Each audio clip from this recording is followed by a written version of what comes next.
Right. Super.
Okay.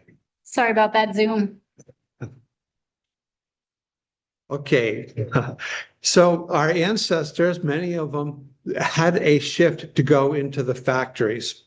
That was also the factories back then were lit by the natural sunlight. And so when their work hours were shorter during the winter, longer during the summer months. So that's why we had people working 12, 13 hours because of that. Then, as our ancestors went home, they had their evening meal, they had eaten, they cleaned up, they lit their homes with either tallow candles or whale oil lamps. And that gave us this yellow glow, very similar to what we're seeing with these sconces on the wall here. Then at night, before they went to bed, they might need to go to the privy, or they might need to go get some wood for the rest of the night or get a load of coal. So when they were outside, they could look up, they could see the constellations, they could see how the stories were playing out in the stars. They could also predict the weather by whether there's clouds that they could see or how the smoke was wafting out of their chimney. They were very in tune to nature that way. And depending on the time of year, they could experience bats, fireflies, birds, and crickets that could kind of tell them when part of the year, what season that they were in. So everybody goes to bed, the lanterns are snuffed out. Remember, it takes humans 15 minutes for our eyes to adjust to the light. You know what that's like. It also takes a full 45 minutes for us to develop a protein in our retina called rhodopsin. And once we are fully acclimated to the light, we can see in the dark as well as rabbits and whippoorwills. However, in this 45-minute process, if there's a flash of light or any kind of light, we're back to ground zero. So in today's modern age, very, very few of us have actually witnessed our full capacity as animals to see in the dark. Also, who has ever seen cats or foxes or raccoons out in your yard and you shine the light on them and they have a way of glowing with their eyes? Well, humans have that too. If you've ever seen these old pictures with the red eye, that is the human's eye shine, which is exactly what the cats have. So what is happening is that we have this tapetum, which has a way of reflecting light back out from the eye, back onto the object that they're seeing, kind of getting double duty for the light that they're exposed to. So few of us interact with the night. It's like this black region that's just beyond the street lamp or just beyond our garage light. And this intensity of these lights make things look a little bit darker and ominous. So few of us really are interacting this way. So we evolved to have these circadian rhythms, this natural rhythm of the setting sun and the darkness coming on. We evolved to have that. But however, this is ancient. But our exposure to the light pollution that we have right now is extremely new, and we're not doing well with it. One of the actors in our story is leptin. We're not going to go into a deep dive of biochemistry, but leptin, as we are exposed to the dark, our leptin levels are going to rise. This is going to moderate our glucose levels. It is going to make us feel full. It is going to make us feel content and sleepy. We go off to sleep. However, if we're saturated with light, we may have a propensity to go for a midnight snack, but more about that later. The other one is melatonin. These levels also start to rise as the darkness comes on. And this particular chemical will kick our immune system into tumor suppression mode. Every day when we're exposed to the sun, or if we're exposed to smoke or any of these other things that are out there, we are going to have damage to our DNA. And in this cycle actually kicks in to repair DNA. So try to imagine what happens if this is impaired somehow. So it's an antioxidant, has antioxidant properties. It boosts the immune system, and it helps the functioning of the thyroid, testes, and adrenal glands. So a little bit about Lights Out Connecticut. There are this was billed as the wonders and perils of bird migration, but we're going to cover that, but we're also going to cover moths and plants and other things, and a focus on human health. We really started as a bird conservation organization, which is extremely important to me, but not everybody. One thing we all share is health. We all enjoy having good health. So let's talk about light pollution and those impacts. On the call and here today, we have some representatives from some of the Audubon chapters, and I'm doing this to help them kind of get started in their own Lights Out initiative. So National Audubon, they have had a special interest in this subject. So back to our story. One second.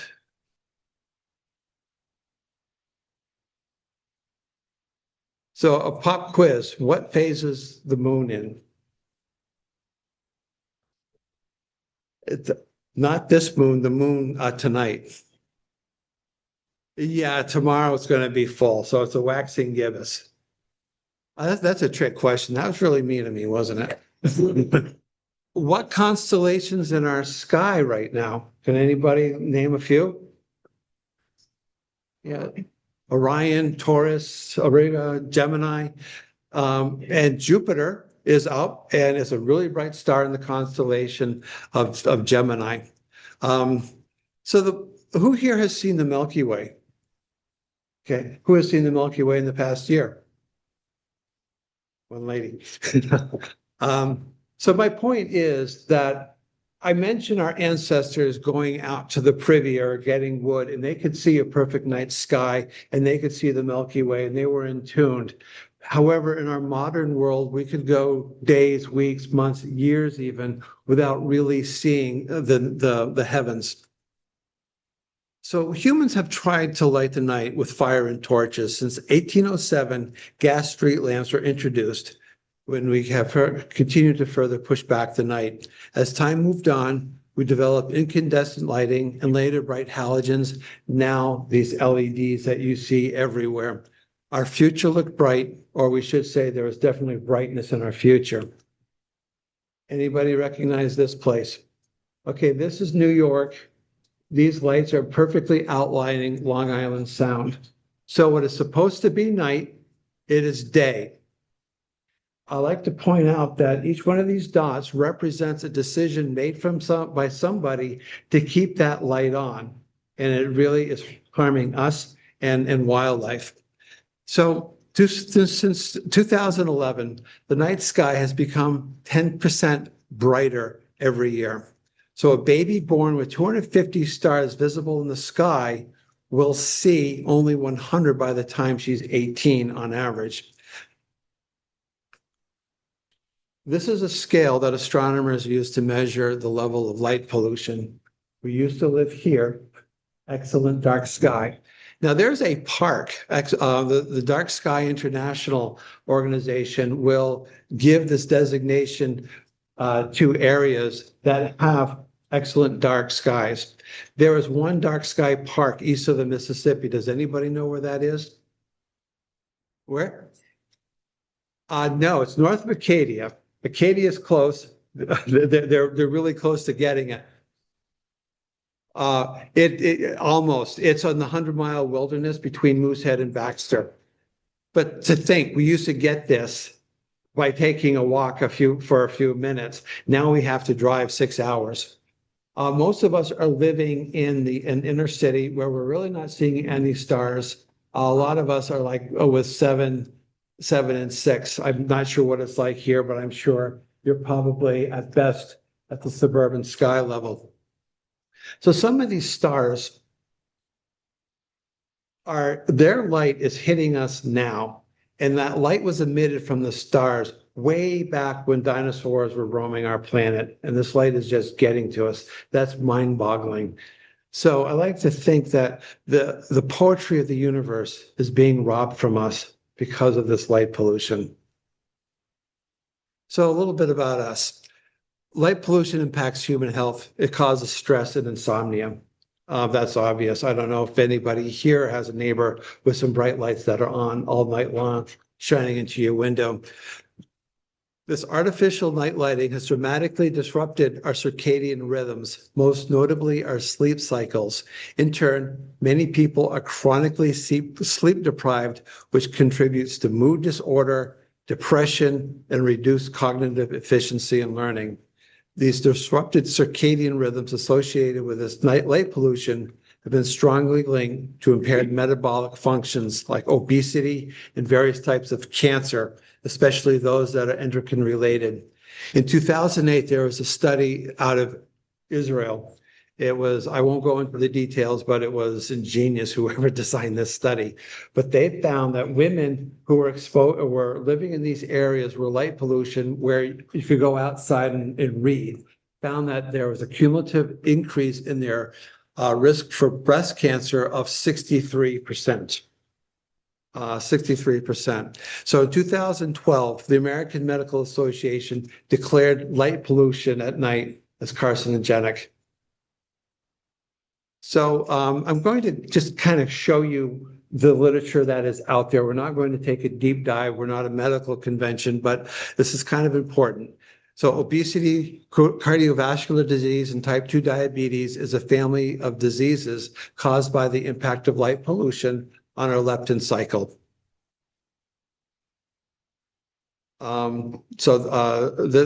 It has been linked to early onset Alzheimer's disease. So if you know somebody that has Alzheimer's or the start of Alzheimer's and they're under 65 years of age, chances are light pollution is involved. Also melatonin, it upregulates the immune system and has the anti-inflammatory properties that I have mentioned. There's also a nurse study that tracked women that worked hospitals, second and third shifts from 1989 to 2013. They had an increase in their breast cancer, but they also had an increase in lung cancer as well. So light pollution is impacting all types of cancers, unfortunately. Guys, we're not out of this either. There has been shown to be a 2 to 3 times increase in the rate, not risk, but the rate of prostate cancer. Usually it's targeting the endocrine related. So melatonin, jumping around with our chemicals here, it upregulates the immune system and has anti-inflammatory properties. I mentioned this already, I'm sorry. Here's another one that's showing some of the issues of the problems with suppressing the anti-inflammatory. But a lot of people would say, well, what about our safety? You know, we need all of this light for our safety. Okay, we were born with a fear of the dark. I'm going to tell a quick story about how when my son was 5 years old, he's taking violin lessons, and we were living in New Haven, had to walk across this park and into these woods to get to his teacher's house. And I feel his hand, once we walked into the deep woods in New Haven, I felt his hand in mine really start to grip it hard. He was afraid, I knew that. And then I saw a silhouette of a screech owl. And I pointed out, Nate, there's a screech owl over there. And he was totally amazed. So he had this connection to the dark that there's going to be owls and little furry animals and things like that out there. So it turned into a sense of awe for him.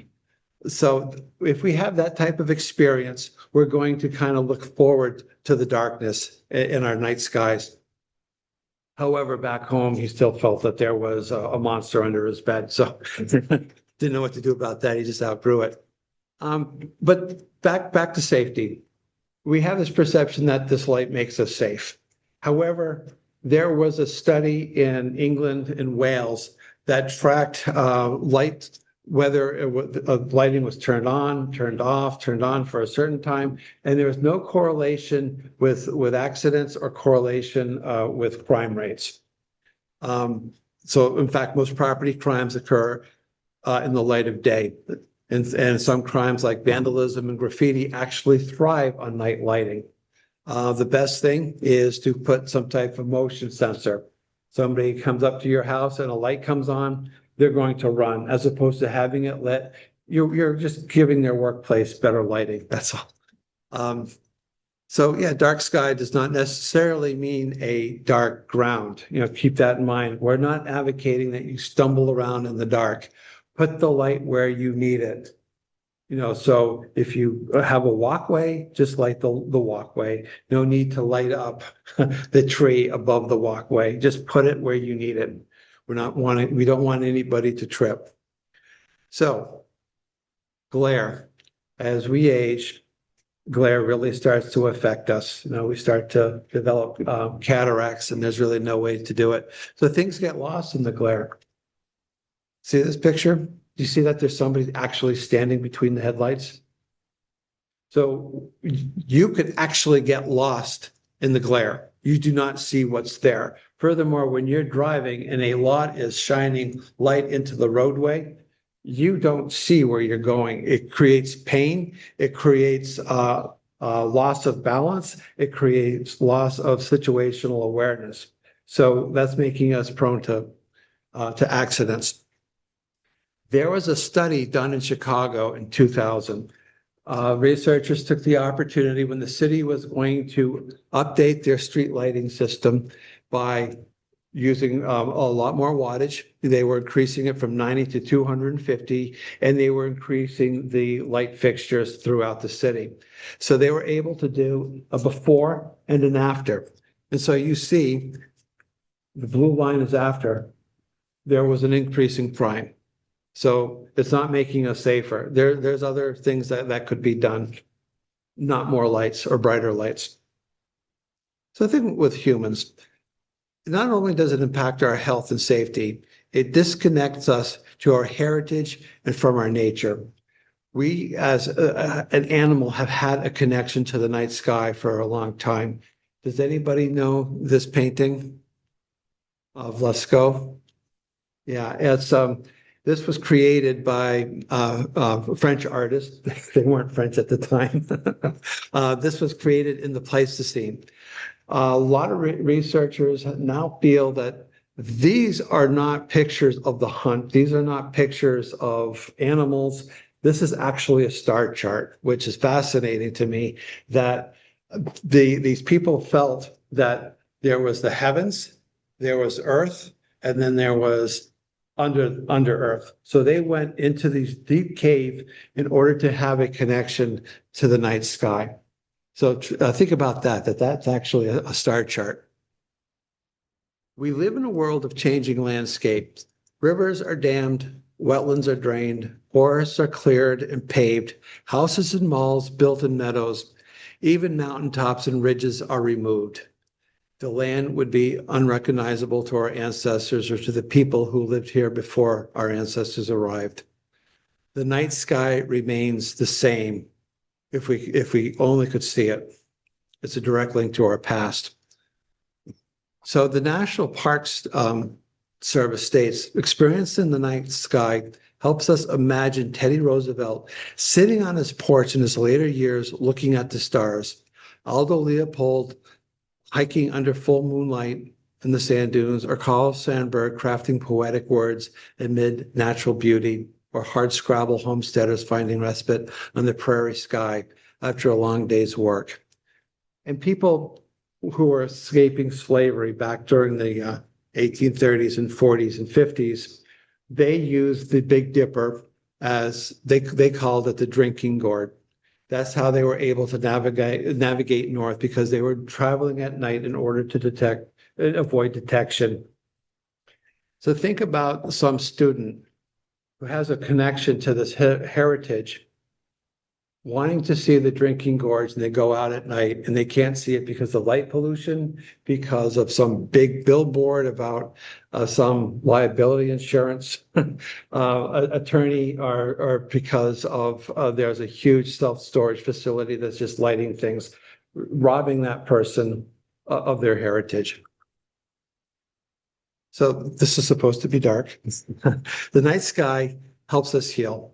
The darkness may promote neuroplasticity. This is the brain's ability to rewire itself.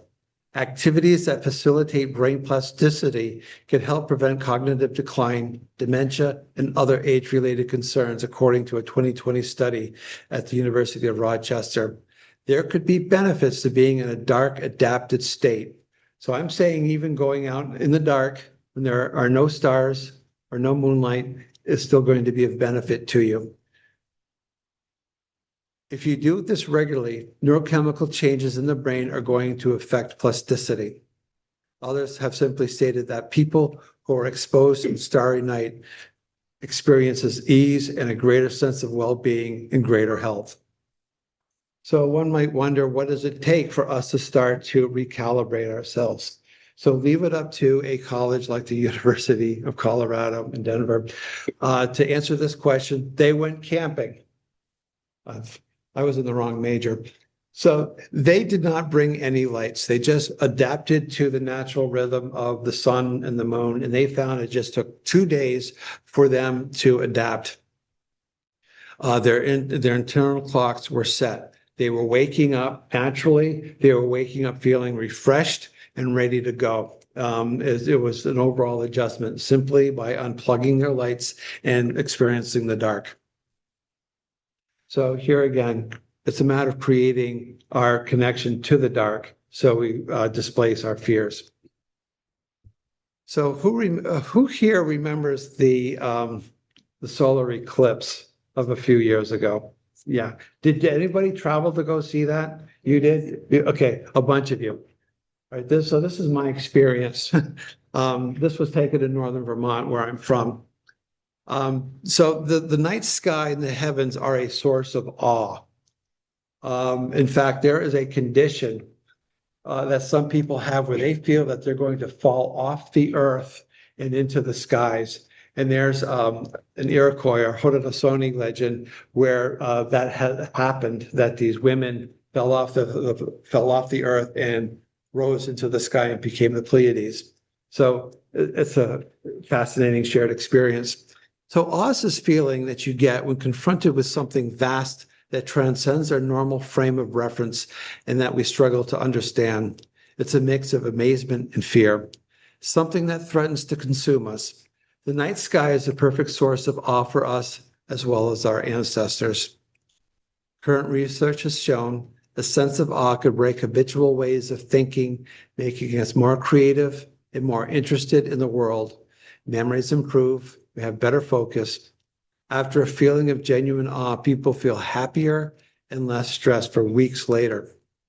Awe can cut inflammation by affecting cytokines that mediate the stress hormones for fight or flight. Awe makes us nicer people. After experiencing awe, people are less worried about goals and concerns, feel more connected to others and the world. They make more ethical decisions, care less about money, and more about the environment. This is coming from this researcher, Dr. Keltner. The voice in your head, self-interest, self-confidence disappears. We feel more connected to a greater whole, society, Earth, even the universe. So because we're not on this planet alone, let's talk about the night sky as an ecological niche. I know there's a lot of organizations that are doing incredible work for conservation and environmental protection. So they will do a lot of work cleaning up streams, protecting salt marshes, protecting forests. But I will argue we also have to protect the night sky because the night sky is habitat, and I will explain. Half of the planet's insects are nocturnal. They need several hours of continued dark to feed and mate. They rely on the stars and the moon for navigation and endocrine cycle regulations. Heard that before, right? We do the same. There's an order of insects that rely on polarized light just to find water bodies. And oftentimes, if there's too much light pollution, you will see them in parking lots thinking that that actually is a surface of water. So a lot of these insects, the larval stage could be diurnal or active in the day, and they have a major food source for birds. So who's aware of the study that came out in 2019 that the Audubon people would be? We are down by 3 billion birds in North America. And what is behind this? That's a lot of birds. So 90% of this loss came from just 12 bird families that include sparrows, warblers, finches, and swallows. Most of those birds migrate. So from Rosenberg's paper, there was a flurry of research that came out to try to isolate what the cause is. Our cats are one of the leading causes. Estimates are 3 billion birds are killed by the domestic cat. When I say domestic, it means the cat that we let outside, as well as the feral cats that might be on the outskirts of town. Window collisions, one of the reasons I'm here. Insecticides, pesticides, rodenticides, and habitat loss. So of all these, the most important thing, one of the easiest things we could do is probably window collisions by doing something about our lights and something about our windows. So we have 722 bird species in North America. Of this, 76% migrate. Of these, 80% migrate at night.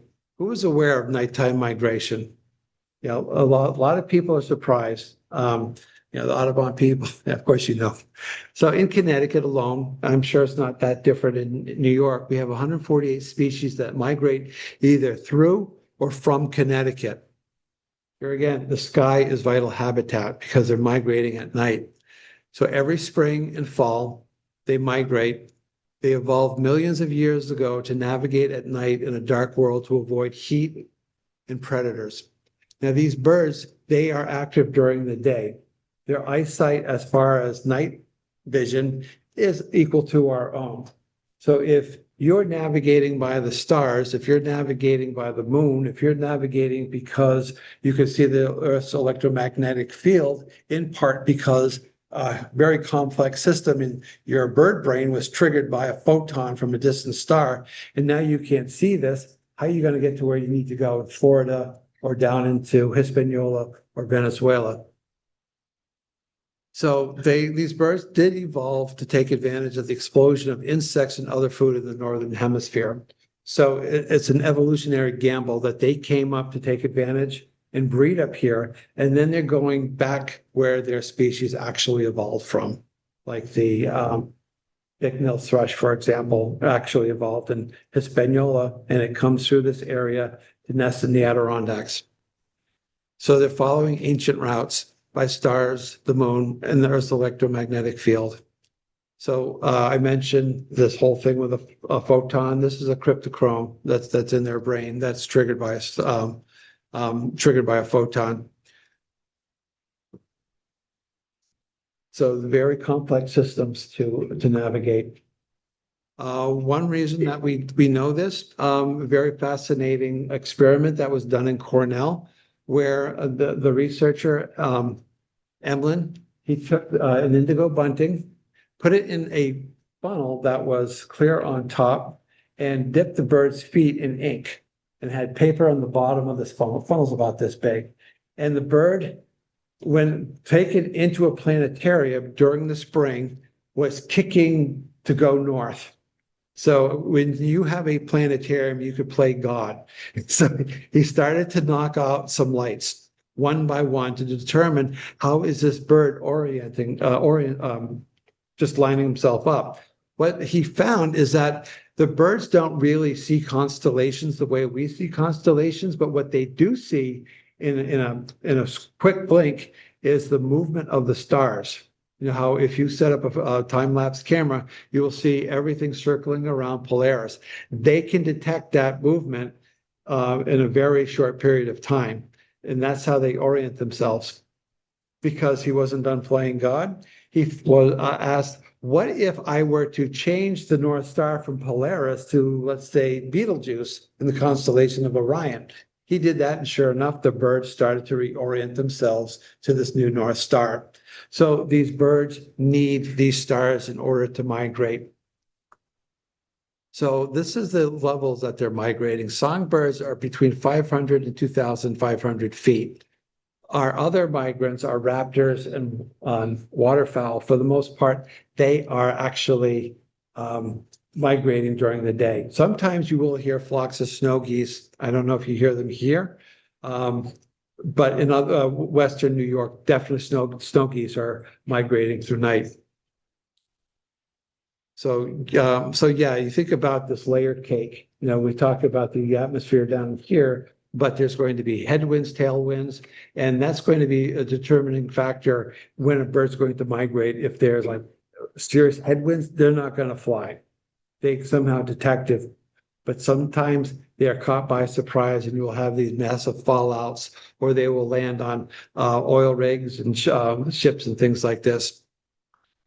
One of the ways they were able to find out how many birds were migrating was simply going out during a full moon and counting silhouettes as the birds would eclipse the full moon. With some math, they could determine how many birds were flying that particular night. We have a much easier system.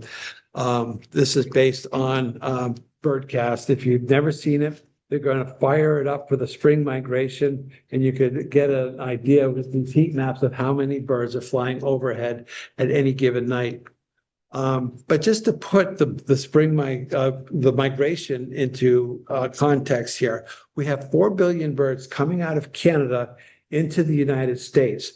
Now, many of the birds that we're seeing right now are south for the winter. These juncos out here, and if you see a robin, they're probably from Canada.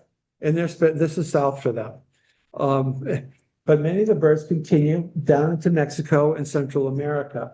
So we have 4.7 billion birds crossing the Rio Grande or flying across the Caribbean. So come spring, we have 3.5 billion birds coming back into the contiguous United States, and then 2.6 billion birds going on to Canada. That's a serious attrition rate. What's happening? A couple of things. There is habitat loss for their wintering grounds and hazards along the way. They don't have places to stop because of development. So the National Audubon Society have a program called Important Bird Areas, where they will try to protect areas that are important to migrating birds, not just breeding, but migration as well. So hats off to them in this very important work. So other things that are happening to them are these window collisions. I'll get into that. So these are the flyways, which look at New York. New York is on a really important state when it comes to bird migration. And I'm from Connecticut, and it's hard for me to say. I'm also a Yankees, Red Sox fan, so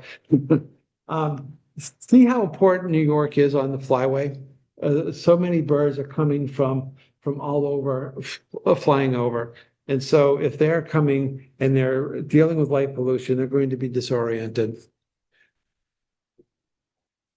So they know this by using the radar, which I have mentioned. In the East Coast, they have a way of flying lower as far as elevation, as opposed to the West Coast, because the weather patterns that they need to get above that. So they're going to fly at a lower elevation, and they're flying over this. And if they need to the stars to navigate, they're going to be confused. Yeah, I had mentioned the light pollution. They're not able to see stars.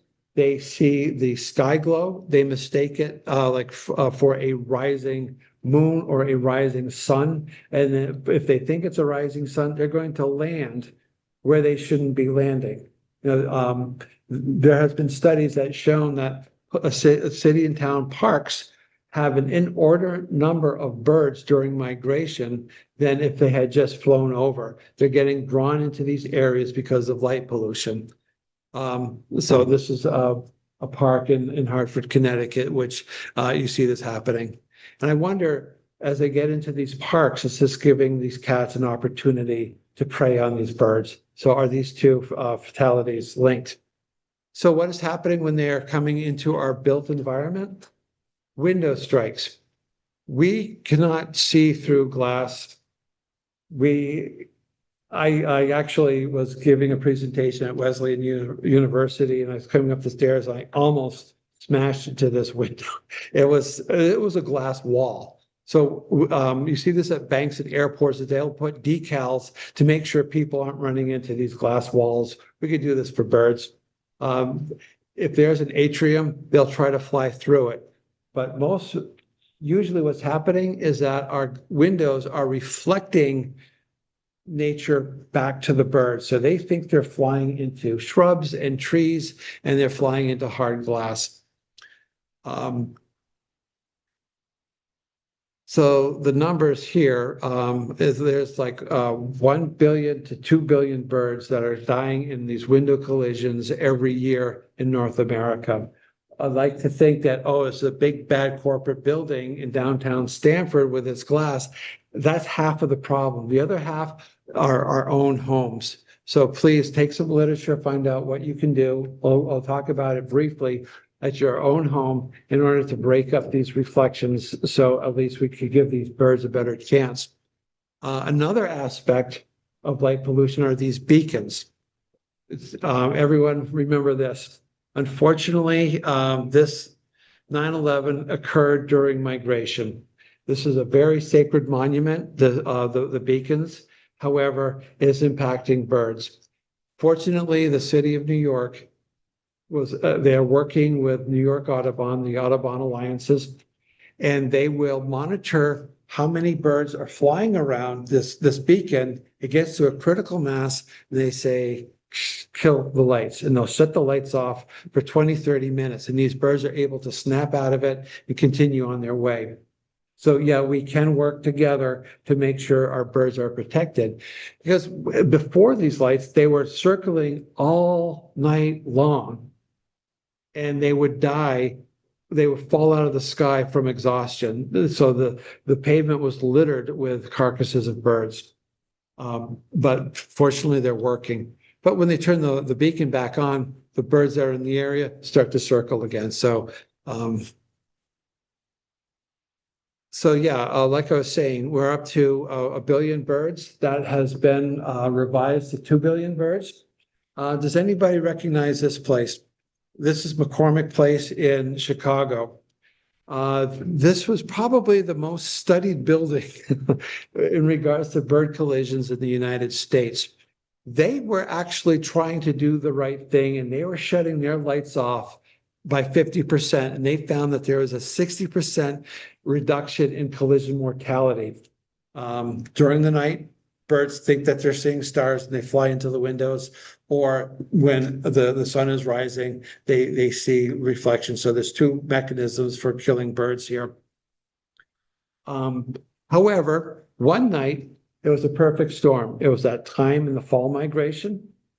They had an event that went late, and their lights stayed on. They didn't shut anything off. And this is what happened. And one night they had 1,000 birds die by collisions. So one should ask, what's happened in the rest of the city of Chicago? This is somebody who was collecting the carcasses. But McCormick Place worked with a company called Feather Friendly, saying, okay, enough of the study, we're just going to do this. And they retrofitted their windows. I have the product that they use back there. I'll show you that once this was applied to the exterior of their windows, the next fall, they had a drop in their collision and death rate by 95%. That's a lot of birds. So light pollution, also, besides disrupting migration, they found that on their wintering grounds, these purple martins will, if they're exposed to light pollution, they will migrate north, and they get here sooner than they should. These are insectivores, so if they show up before the insects are out, they're going to starve. So this light pollution, it disrupts our circadian rhythms. It's also disrupting their annual migratory patterns. But let's talk, there's other animals as well. So quickly, so I don't want to run out of time. I mentioned moths. It was just moths, bats, phytoplankton, and spotted salamanders, and fireflies. Who has fireflies in their backyard? Okay, some of you. Who used to, but now you don't have it anymore. Okay. Fireflies, that's multifaceted. One, it is light pollution. This is a mating ritual. And if they do it at night, and if they don't know it's nighttime, they're not going to start. Or if they do start, their mates aren't going to see them because it's being washed out. We're also losing fireflies because of lawn chemicals. And we are losing them because we're cleaning up our yards, raking leaves. Their larvae need a messy yard. So if you have a wooded area, you're probably close to your yard, you're probably going to have fireflies. So get rid of the lawn blowers, leave a messy yard. We all follow Doug Ptolemy, right? So bats, it looks scary, doesn't it?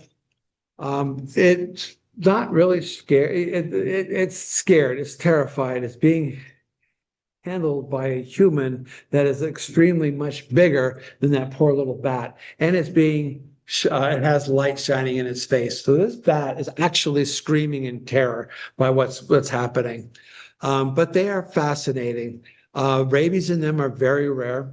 They have higher body temperatures than humans, so they kind of cook these viruses and bacteria out. We are afraid of them. Oftentimes they seem like they're close to us. What's happening? We give off carbon dioxide as we breathe and through our skin. And that is a chief signal for mosquitoes and other biting insects. And guess what bats like to eat at night? Mosquitoes and other biting insects. So if you have some mosquitoes around you, the bats are going to come in. They're not going to get in your hair. They know more about your hair than your hairdresser. They have echolocation and they really know where everything is. I just love them. And aside, good news. I heard that there's been some recovery in some of these caves in the Northeast because of the white-nosed bat syndrome, that they're showing immunity to it. So that's a good thing. So bats, they need moths, they need insects. However, there was a study that came out showing that we have had a crash in our insect population. Who remembers driving around in the Northeast in May, in June, and you have to stop and actually scrub the insects off your windshield? Yeah. And who has to do that anymore now? Where are our insects? Yes, there's an issue with our insecticides, habitat loss. However, there's a study that came out of Harvard, a researcher, Avalon Owen. I had a pleasure of being on a panel with her, brilliant scientist.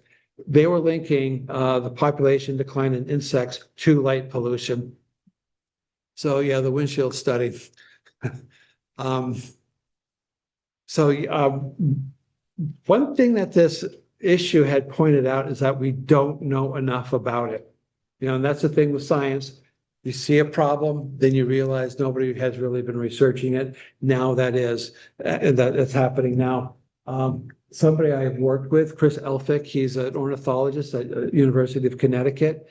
They have devised a way to mine bird population data and trends to see if there's any signal for insect decline. So they're trying to find information any which way they can. It was just recently that they discovered how moths are disturbed by light. Remember, moths evolved to have the moonlight. So if they can orient themselves with the moon to their back, they will fly in a straight line. However, if they have a light that's close by, they won't fly in a straight line. They'll fly in a circle. It gets smaller and smaller and smaller. Fortunately, these LEDs that we use aren't going to fry them the way the old incandescent and halogen bulbs did, but they will still lose the entire night flying in circles. So they're not going to feed, they're not going to breed. So you can have an area where one species of moth does not reproduce itself. So obviously that's a problem.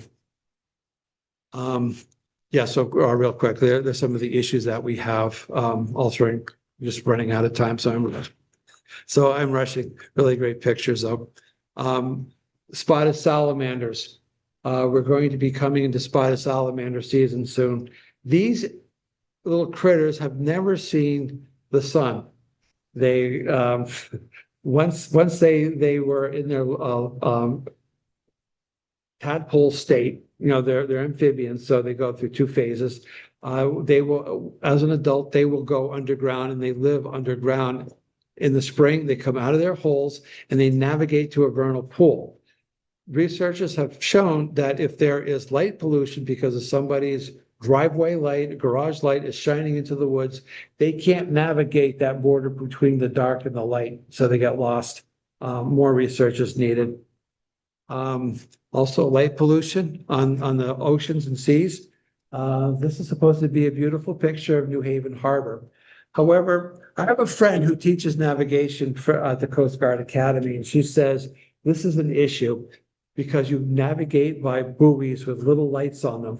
And if you can't see the little light, what's going to happen? You can crash into things. So furthermore, with all of this light pollution getting into our waterways, I'm talking streams, I'm talking lakes, I'm talking Long Island Sound and the ocean, that this is going to disrupt the phytoplankton. They evolved to come to the surface at night where they feed and they mate, and then they go to the lower levels during the day. So if they don't know what time of day it is because of light pollution, here again, they're not going to go within natural cycles. And so you will actually have a missed opportunity to reproduce. And if that happens, a very fundamental layer of the this ecosystem just didn't happen. Plants, real quick, plants are also impacted. You can see pictures of a tree next to a light, and you will see it's holding its leaves on when the rest of the tree has dropped its leaves. So they're not getting them, the trees are not getting themselves ready for winter. They need to harden themselves up to prepare for this. And that's not happening. So they're finding that their phenology, their life cycle is being disrupted as well, that they're having these enlarged guard cells so they cannot actually close their stomas. When that happens, it impacts their gas exchange and pollution can get into the leaves. So overall, it's really impacting it. Is anybody here into hydroponics? No? Okay. I'm not surprised. I asked that question at garden clubs. I only might have one person raise their hand. If somebody who's into hydroponics, they're growing vegetables, oftentimes it's lettuce, they're growing that indoors. And I asked them, so, well, you want to grow things fast and get a profit. So do you keep your lights on your plants all the time? I said, no, it's going to stress them. So when you have a landscaper and they design to have lights on all the time, it's going to stress the plants. So what can you do? This kind of gets to where we are with Lights Out Connecticut and this whole movement. We are multifaceted. We are dealing with light pollution. We work very closely with Dark Sky International, and we're also working very hard with making sure our windows are window-proof. It's through education, it's through projects. We just did a lot of libraries and schools and ranger stations in New Haven by doing something with their windows. Simply, this is what we started off talking about when we got started, is to shut your lights off. during peak migration. What else could you do? You could, if you take our pledge, it puts you on our mailing list and we put out newsletters. Think about ways to launch your own initiative locally. We drafted what's called model ordinances. This is really tailor-made for Connecticut. However, you could use it. Go to our website. It's a PDF. You could download for free. Also, we have a lesson plan for middle school. If you're a middle school teacher and you're looking for a science project, we have a certified lesson plan for that. Collect bird strike data. There's a couple ways of doing that. One is using iNaturalist. Another one is dBird. Pardon the pun. I did not come up with this. You know, eBird, where you could keep track of your bird sightings. Well, they don't want you to record dead birds. So somebody from New York City Audubon came up with dBird. So it's a way to take a picture of the bird and they will help you identify it and track where that was. And if it was a window strike or something else. This is what it looks like when you go there. It will use your cell phone to get your GPS data. So a couple of things when it comes to lighting is to ask yourself, is it useful? Shut it off if you don't need it. I always have my mother's voice in my head when I say that. Is it targeted? Put it where you need it. If somebody's going to break into your house, they're not going to do it from the tree. They're going to do it from the ground or so just think about where that light's going. Try to go with low level. You know, we have some extremely bright LEDs that we're using right now. And that really is the heart of our problem, are these LEDs. They came on the market, said, oh, you're going to save all this money. And people thought, I'll just buy more. So there was no savings in the long run. So what did happen is because they're at this bright blue color temperature, which has a high energy, which bounces off particulates and scatters, causing glare and causing sky glow. So if we go with something lower, lower lumens and also warm colors. I talk about amber, I talk about blue. This is what you want. It's measured in Kelvin. It's kind of confusing why they're using Kelvin. And here, controlled. Put it on timers, put it on motion sensors. And this is a good graphic of the shielding aspect. So obviously, if it's just glaring all over like this, that's a terrible thing. However, it's better if it's shut off, or if you can't shut it off, obviously, because somebody's going to be walking there, make sure it's shielded.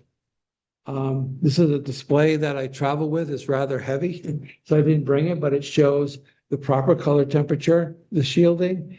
And this is, everything is wrong about this because it's broadcasting this very bright light. However, it's also an motion sensor, so it does redeem itself. This is where we want to be, about 2,700 Kelvin, but this is where a lot of our lights are now. Huge difference. This is a lot friendlier and easier on nature. This stresses everybody, including ourselves. So when it comes to windows, and we'll conclude with that, is do something to make sure your windows are seen. This could be either putting decals on it. I have great examples of it. Not sorry to call out T-Town, but these windows, that does not work. They need to be 2 inches apart. You know, it's a nice effort, but they need to be 2 inches apart. Remember, birds fly through trees and shrubs and they don't collide. So if it's 2 inches apart, you're going to be able to accommodate smaller kinglets and hummingbirds. If it's bigger, you're still going to get window collisions. You could use tape. You could use tempera paint. So if you have an artist at home who's more talented than I am, usually some 5-year-old, let them paint a window and you wash it off at the end of migration. You can use vertical hanging cords. I have a window back there that shows some of these options. Or you could use exterior shades and just cover it. The birds need to be able to have this reflection broken up for them. It's like us. If we see it reflecting, we could run into it as well. There's some other brief installation methods that you could use. because there's an ordinance in New York that new buildings need to have this type of windows. Yay, New York City. They have this, so more and more companies are getting into this, which is good. Our movement got started at Yale, and this is Evans Hall, the interior. It was erected, and everybody knew this was going to be a bird killer. So they, Vivica Morris, who is one of our advisors, started a study to collect dead birds and show the carnage. And so the building management decided that they would do something about it, and they put up the dots. Some people say, oh, we can't do that. It looks ugly. But who here has seen their nose? You're seeing it right now. But after a while, you do not see this. You will not see these dots. You don't see see the nose in front of you.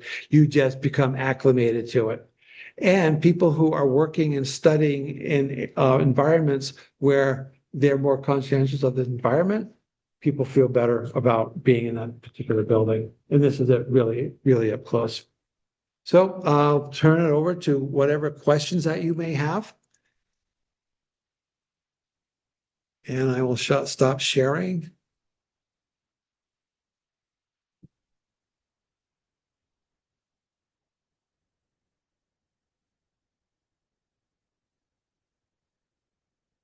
Does that work? So does anyone have any questions? It has to be on the outside. It has to be on the outside. No, it won't. It has to be on the outside to break it up. Yes, sir. You talked a lot about like the natural rhythms of our days. Do you have any quick comments about how this changes when we go through the north? Like lived in Alaska forever, so summer there is a very different world. We don't really get same breakup in the day of the light amount. Do you have any observations about the effects of that? I know what that's like. I've been in Alaska, I've been in Finland, and it's really strange to like go to bed and the sun's still up. And you wake up and the sun's still up. It's really very disorienting. I know people, so I'm trying to stop sharing my screen. Sorry. That's a very good question. I would like to see more studies about that. I know that for some people, substance abuse levels are higher in those areas. And I think this adaptation to the night like this, also having darkness for 23 hours a day is also impacting them. But I will jump right to how did the indigenous people deal with it? That's a very good question. That's I'm hoping I get some answers to it. I just ordered a book. I hope covers that. One thing I found, it's a constant learning curve here, but it's a very good question. I'll let you know when I find something. Sir. Yeah. So you mentioned how our eyes can adjust to the dark, and then it takes a certain amount of minutes, and then we can see to get the light shining right if it starts to grow.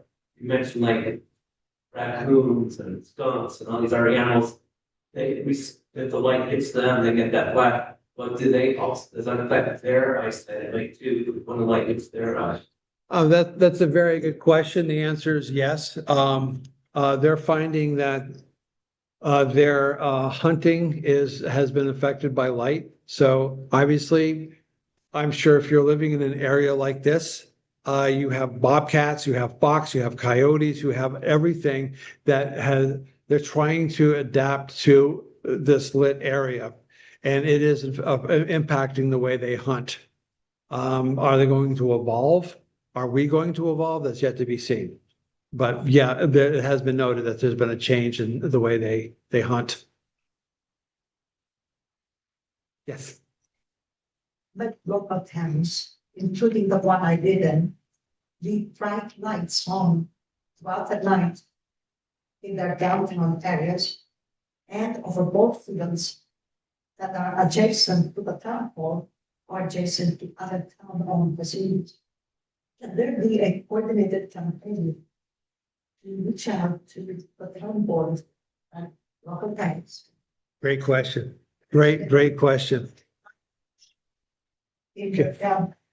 So your neighbor Greenwich, Connecticut, just passed ordinances that require not just their town buildings, but residents as well to shut off lights. They're following these 5 principles.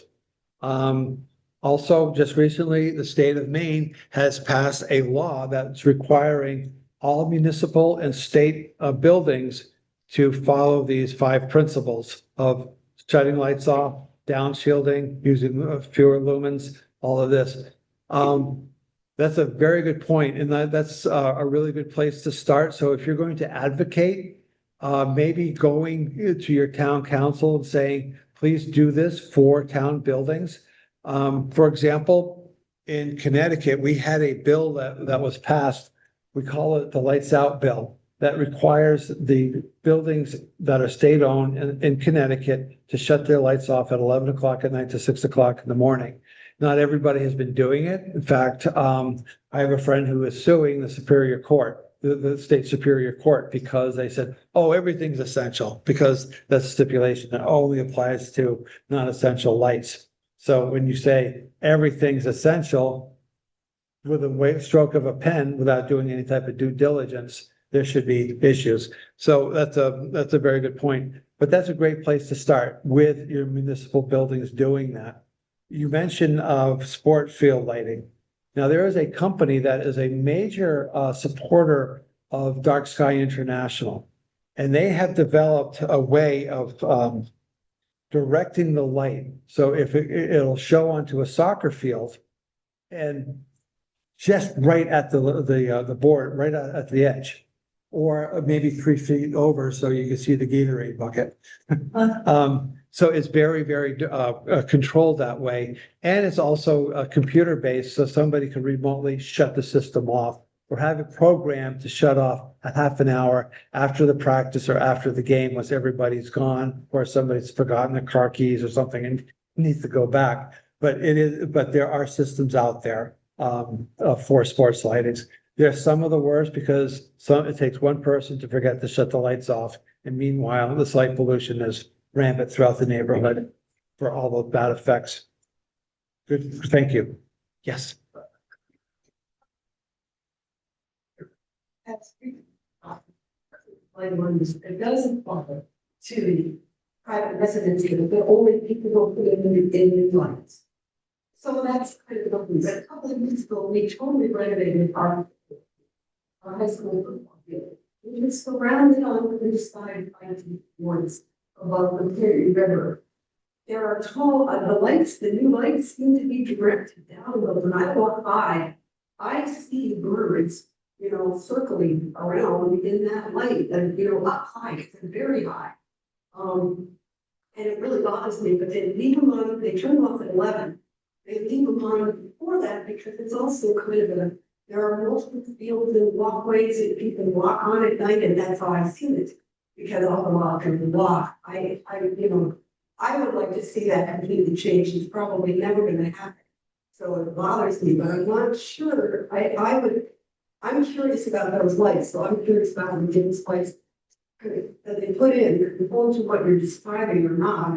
Well, going back to those 5 principles, if they're shutting it off at 11 o'clock, that's good for migrating birds. But yeah, you're going to have birds and bats and moths get caught up in them before, from dark till it's 11 o'clock.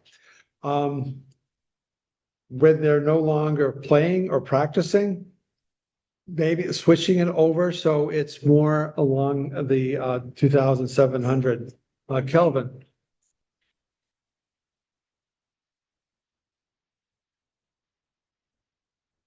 In what because we use it as kind of a park-like property for us. Okay, and actually you can use this, run on the track. Right. So I kind of get that, but it really bothers me because I personally would like to see all these lights come on at dusk. I mean, I live 2 blocks away, and that last 2 blocks of my street has this on it couple of years ago, people started maybe putting more lights around their houses. And I've seen a huge change. Yep. In the number of insects. Yep. We are as a result Yep. of that and these marginal trees, but anyway, so it bothers me a lot, like I understand why it's politically maybe more palatable to say doing by Psalm 11, but I mean, that what they do is active. But there may be a technological answer which steer you towards Dark Sky International, steer you towards the IES or the Illuminating Engineers Society. Also, as AMSCO is the name of the company that is doing most of this lighting, that they might have a solution where they could change the color coordinated temperature of that lighting to go from the bright blue to the amber. So, yes, sir. So, to that point, I live in a small town in New Hampshire, and we had a problem with these lights over the tennis courts, they're flooded out, it's skating makes time now. All they did in our town was, instead of trying to figure out who's gonna shut it off, they put a big old school dial. It was set for 30 minutes or 60 minutes, and you wanna play soccer, you wanna play soccer right now, the kids go over and crank it up 60. And then in the middle of the game, sometimes it turns off, but it's always gonna go off, and it's a really old school solution, and it's worked really well for us. You don't have to remember. Yeah. You know, it just goes off after somebody doesn't do this for 30 minutes. Yeah. Really simple. So some campuses, as you're walking across a courtyard or something, the lights come on, like being in a library. So, yeah, sir. The first time I heard more about light as like being a carcinogenic and the human health issue, and I don't get that point enough, because I think that would really, I understand there's all these issues people are dealing with and people love birds and everything, but then they always like the safety or all these other things, but it's the human health issue that like stop you in tracks too. That's like an added benefit in the battle to stop like pollution, and I don't hear that point enough. Like, why is it? Good question. I think sometimes in the environmental movement, there's a huge focus on the wildlife and the plants, and not so much on the humans, as if removing humans from that landscape is going to make everything wonderful. But remember, when that glacier left, guess who was here? There's humans that was sharing this landscape with the other animals, hunting caribou and things like that. So humans have been a part of the landscape for a long, long time, and we're really not going anywhere. So any solution is going to have to include humans. Any impact on wildlife is going to be an impact on humans. And we as humans need this wildlife just to help us from going crazy. We need that for many, many levels. But you're right, we have to really talk about this. When I got started with Lights Out Connecticut, it was really focusing on birds. But then I started digging into it, doing more and more and more research, and these huge bibliographies and the medical aspect of it said, okay, we have to really expand our scope here. But yeah, absolutely good point. Really heard well.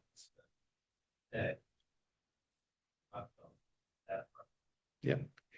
Thank We're trying to get the word out. you. Yes.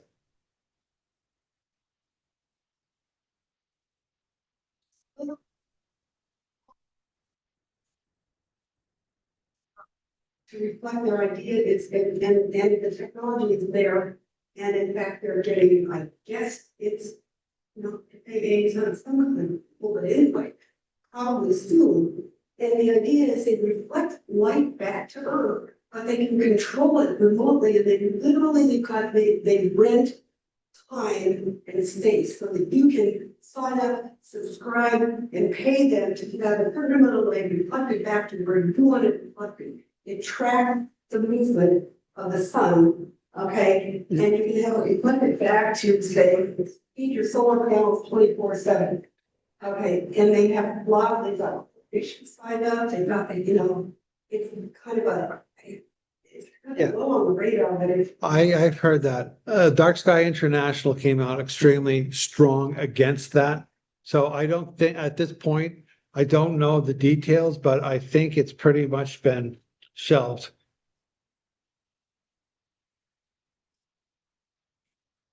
Okay, So that's why I'd like to see. A lot more. yeah. There's a lot of knowledge up here about it and. People understood. So for example, just to back up, is like we have as humans, we have a right to clean air, we have a right to clean water, we have a right to have a peaceful neighborhood without noise pollution. We also have have a right not to have our surroundings just saturated with light. You know, and these are natural resources that we have a right to. So that's something like in Connecticut, we are this close to getting some legislation that defines like the natural darkness as a human right. More about that later as this transpires, which, okay, so if something happens on the global level where they're reflecting light that's impacting everybody, okay, we're going after that company. Right, exactly. You just willy-nilly scattering light everywhere. Well, thank you very much. I'll be at my display if anybody has any favorite license. Thank you for your attention.